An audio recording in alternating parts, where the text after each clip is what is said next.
स्वागत है दोस्तों आपका हमारे यूट्यूब चैनल पे।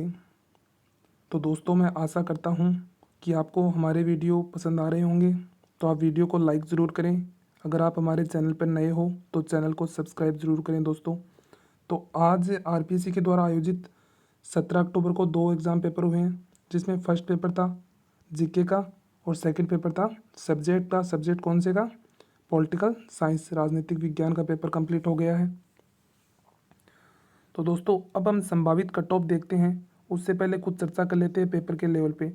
जो फर्स्ट पेपर था उसका लेवल मॉडरेट बताया जा रहा है। जिस भी बंदे के 40+ क्वेश्चन सही हो रहे हैं उसके काफ़ी अच्छे मार्क बनेंगे। और राजनीति विज्ञान का जो पेपर का लेवल है, तो पीछे जो भर्ती हुई थी फर्स्ट ग्रेड की 2018 के अंदर,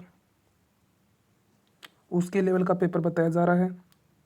तो मेरिट हाई जाने की कोई संभावना नहीं है। तो अब हम पूरा डिटेल्स के साथ देखेंगे। सबसे पहले देखते हैं कि वैकेंसी कितनी थी। 1196 पदों पर ये भर्ती निकाली गई थी राजनीति विज्ञान की, जिसमें फॉर्म कितने अप्लाई हुए? 96,624 फॉर्म अप्लाई किए गए। अब अगर हम जनरल के देखें टोटल फॉर्म तो कितने थे? 19,738, जिसमें 9266 मेल के और 10,472 फीमेल के। इसी तरह हम एमबीसी क्रीमी लेयर के देखें तो टोटल 26 फॉर्म, और एमबीसी के देखें तो 3963 फॉर्म भरे गए, और ओबीसी नॉन क्रीमी लेयर के 44,082 फॉर्म अप्लाई किए गए। और ओबीसी क्रीम लेयर के 268 फॉर्म, और एससी के 18,000 और एसटी के 10,153 फॉर्म भरा गए। तो अब हम माने कि टोटल 96,624 फॉर्म भरे गए हैं, उसमें से 70 या 80,000 छात्रों ने एग्ज़ाम दिया होगा। तो अगर हम संभावित कट ऑफ माने तो देखते हैं जनरल कैटेगरी है। अगर जनरल देखें तो जनरल में मेन का अगर देखा जाए तो 220 से 225 के अराउंड संभावित लग रही है। 2018 में 220 के आसपास थी। और जनरल में महिला के देखें तो कितनी लग रही है? 215। तो महिला के 210 से 215 आ रहे हैं, उसका चांस बन रहा है। और विडो की कितनी लग रही है? विडो के क्या है कि इसमें एक रूल भी लगा है इस पेपर के अंदर कि मिनिमम 40% तो लाने ही होंगे। जैसे अगर देखें तो पहला क्वेश्चन पेपर हमारा 150 नंबर का था और दूसरा 300 नंबर, तो दोनों का 40% माने, इसमें 60 नंबर और इसमें 120 नंबर तो लाने ही लाने थे। तो मिनिमम 180 नंबर तो सब बच्चों को लाने थे। अब ये रूल निकाल दिया कि मिनिमम 40% तो लाने ही अनिवार्य होंगे। तो इस तरह हम देखें तो विडो को मिनिमम परसेंट ला रहे हैं तो उसका सिलेक्शन कंफर्म हो रहा है। और डीवी का, विधवा का, उनका भी 190 के आसपास हो रहा है। अगर हम ईडब्ल्यूएस की देखें तो ईडब्ल्यूएस की मेरिट हाई जाने की कोई संभावना नहीं है।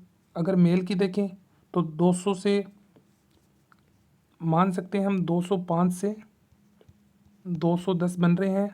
जिस बच्चे के वो अच्छाई में है उसे अच्छे मार्क्स बन रहे हैं। अगर महिला के देखें तो 190 से 195 मान के चलते हैं हम। और विडो के मिनिमम पासिंग मार्क तो लाने अनिवार्य ही होंगे, और इनके भी 190 मान के चल रहे हैं। अब हम ओबीसी का चर्चा करते हैं एक बार।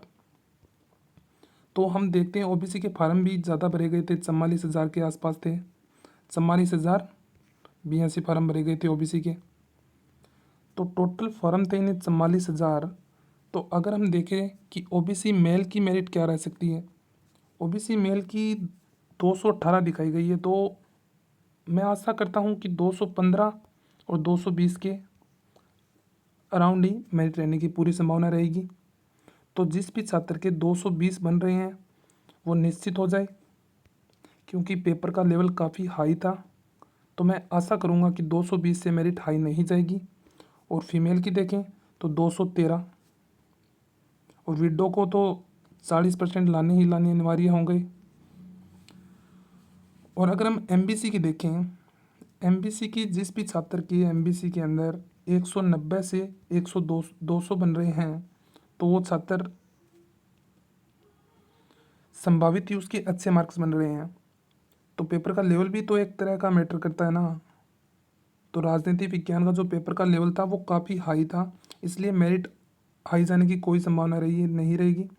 अगर फर्स्ट पेपर के बेस मेरिट निकालते तो हाई जाने की संभावना थी, लेकिन सेकंड पेपर जो पॉलिटिकल का हुआ है वो काफ़ी हाई लेवल का चला गया था, इसलिए मेरिट ज़्यादा जाने की कोई संभावना नहीं है। एमबीसी की मेल की देखें तो कितनी 195 से 200 मान सकते हैं, और महिला की देखें तो कितनी बनेगी 190 से 195, और विडो की और इन्हें तो तलाकशुदा को 40% मार्क ही मान सकते हैं हम। अब अगर हम एससी और एसटी का देखें तो एससी को 185 से 190 के अराउंड लाने होंगे, और महिला को 40% मिनिमम मार्क। और इसी तरह एसटी की देखें हम तो एसटी को भी 182 से 185 के अराउंड, और महिला के देखें तो 180 से 182 के अराउंड ही मेरिट रहने की पूरी संभावना रहेगी। जिस तरह का आज का पेपर का लेवल था उस हिसाब से मेरिट जनरल की भी 230 से ऊपर जाने की कोई संभावना नहीं है, 230 मेल की, और ओबीसी मेल की देखें तो 220 से हाई जाने की कोई संभावना नहीं है। जिस भी छात्र के 230 बन रहे हैं वो कमेंट बॉक्स में अपने ज़रूर बताएं हमें, और ओबीसी का छात्र 220 बन रहे हैं वो हमें ज़रूर बताएं। और आप हमारे टेलीग्राम चैनल से जुड़े, और हम एक ग्रुप बनाएंगे जिस भी छात्र के 200 प्लस बन रहे हैं वो हमारे टेलीग्राम के साथ जुड़े। तो मैं आशा करता हूँ कि आप ज़्यादा से ज़्यादा जुड़ेंगे, और टेलीग्राम चैनल की लिंक नीचे डिस्क्रिप्शन के अंदर दी गई है। तो धन्यवाद दोस्तों, मिलते हैं हम नेक्स्ट वीडियो के साथ। मैं आशा करता हूँ कि सबका पेपर अच्छा हुआ होगा।